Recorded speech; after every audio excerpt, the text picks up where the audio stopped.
Mr. Chairman, today we have gathered once again to record, for the sake of a checkmark, the unflagging attention of the Council to the Ukrainian plot.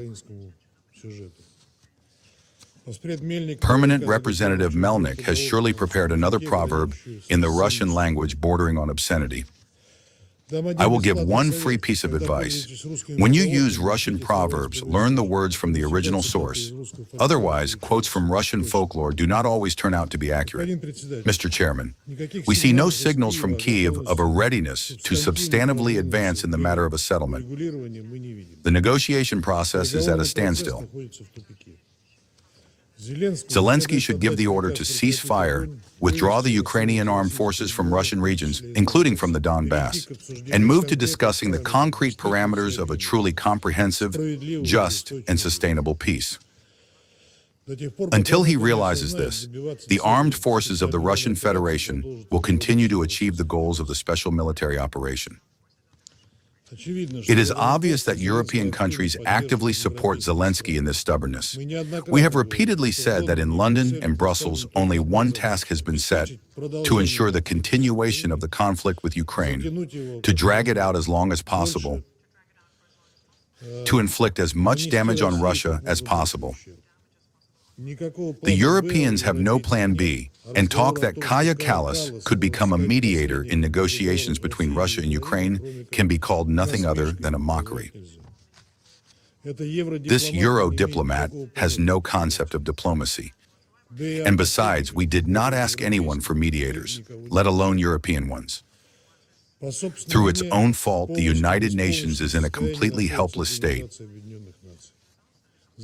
Having taken a biased, anti-Russian position in its time, and having decided to orient itself toward the Western preferences familiar to it, the leadership of the World Organization closed off for itself the opportunities to make a contribution to the settlement of the Ukrainian crisis.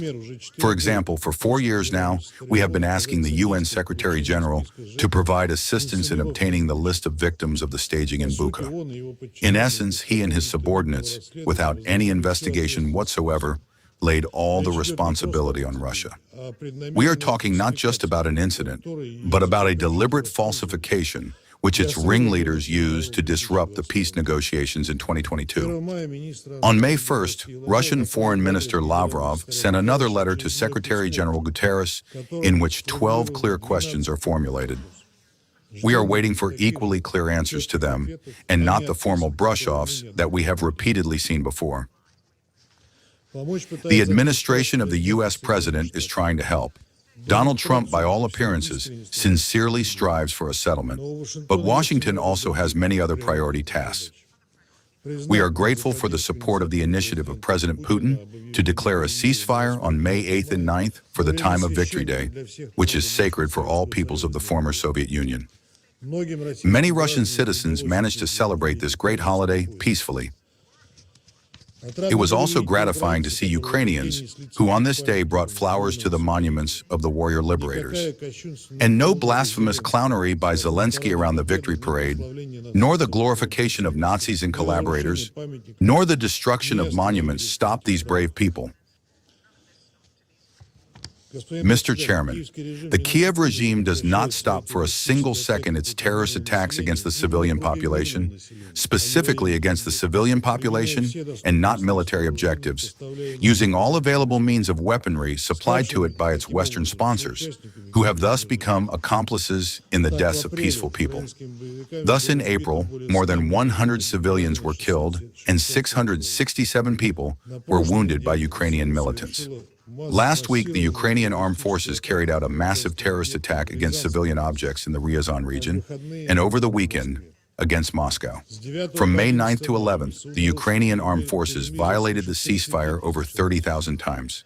Even during the regime of silence declared by themselves on the night of May 5th to 6th, the Ukrainian armed forces continued to shell the civilian population of Russia.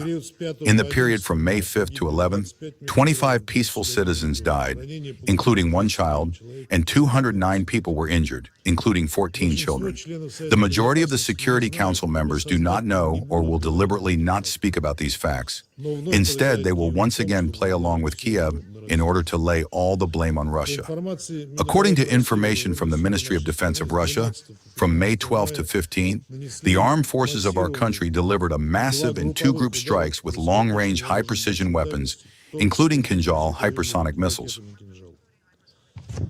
In response to Kiev's terrorist attacks against civilian objects on the territory of Russia, attacks were carried out on enterprises of the Ukrainian military-industrial complex, fuel, energy, and transport infrastructure facilities that were used in the interests of the Ukrainian armed forces, assembly and launch sites for UAVs, warehouses for storing ammunition and fuel, and points of temporary deployment of Ukrainian armed forces units and foreign mercenaries. The Western handlers of Kiev are well aware that Ukrainian anti-aircraft missiles, having missed their target, fall on civilian objects, leading to the death and injury of peaceful Ukrainians. Despite this, they not only make no effort to prevent potential tragedies, but also do everything to escalate the conflict. They increase weapon deliveries, transfer their production to their own territory, and turn a blind eye to the use of their country's airspace for the flight of drones. Moreover, according to new data available to the Russian intelligence services, Kiev does not intend to limit itself to using the air corridors provided by the Baltic states. They also plan to launch drones from the territory of these countries. Kiev has already convinced Riga to give consent to conducting the operation, pressing on the point that it will be impossible to determine the exact launch site of the drone. Servicemen of the unmanned systems forces of the Ukrainian armed forces have already been sent to Latvia. They are stationed at the Latvian military bases Adaži, Selija, Lielvardi, Daugavpils, and Jekabpils. I want to draw the attention of everyone contemplating complicity with Kiev in committing terrorist acts on the territory of Russia to the fact that modern means of intelligence allow for the reliable establishment of the coordinates of drone launch points. Verified data can also be obtained during the study of drone debris, as was the case with the Zelensky regime's attempt to attack the residence of the President of Russia with drones in December of last year. A retaliatory strike under such conditions will be inevitable. And yes, Madam Permanent Representative of Latvia, the Foreign Intelligence Service of Russia has stated that the coordinates of the decision-making center on Latvian territory are well known, and the country's membership in NATO will not protect the accomplices of terrorists from just retribution. I am addressing the sane members of the Security Council now. You must not be deceived by the lamentations about the suffering of peaceful Ukrainians. In reality, the off-the-charts intensity of Russophobia in the statements of European so-called leaders, who diligently dress themselves in the togas of peacemakers, leaves no doubt that they are conducting accelerated preparations for war with Russia, instilling in the population of their countries that a peaceful settlement in Ukraine will mean an inevitable Russian attack on Europe. This reckless rhetoric is used to justify the financing of the Kiev regime to the detriment of the vital needs of ordinary Europeans. Mr. Chairman, our meeting today will not be complete if we do not shed light on what is happening now in the ruling elite in Ukraine. Zelensky was elected under the slogan that he is a servant of the people. Lately, however, more and more facts are coming to light of monstrous corruption among his closest inner circle, which the Western press for a long time presented as symbols of a new anti-corruption Ukraine. We are talking not about isolated abuses by individual officials, but about a large-scale institutional model embedded in the mechanism of Ukrainian power and directly linked to the distribution of Western financial and military aid. These funds went not toward social programs and not toward the restoration of infrastructure, but toward luxury real estate and into offshores. Never again will the Kiev regime wash itself clean of the monstrous machinations exposed during Operation Midas and recorded on the so-called Mindich tapes. We do not have the slightest doubt that the 2-year, €90 billion aid package approved by the EU will also be stolen. Against this background, the ongoing campaign of forced mobilization looks especially monstrous. Last week in Kharkiv, a married couple, when they brought their daughter to school, was shoved into a minibus by unidentified individuals in military uniform under the outraged shouts of witnesses. After eyewitnesses shouted, quote, "The person feels sick, the child is crying," pepper spray was sprayed in their faces. Another case, in Dnipropetrovsk at the beginning of the month, a man fell into a coma as a result of a traumatic brain injury inflicted by employees of the Territorial Recruitment Center.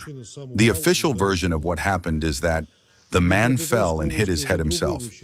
In the Dnipropetrovsk region, yet another man, 43 years old, ended up in the hospital with severe injuries literally a few hours after mobilization and subsequently died.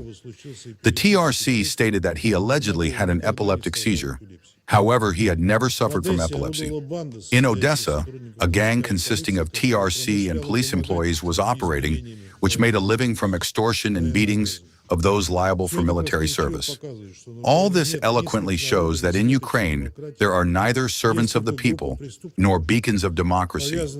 There is only a group of criminals bound together by a thirst for money and power, which is turning its own population into slaves whose lives mean nothing to them. The so-called collective West, which raised such a regime and continues to finance it, bears full responsibility not only for the conflict it provoked, but also for the lives of all these people.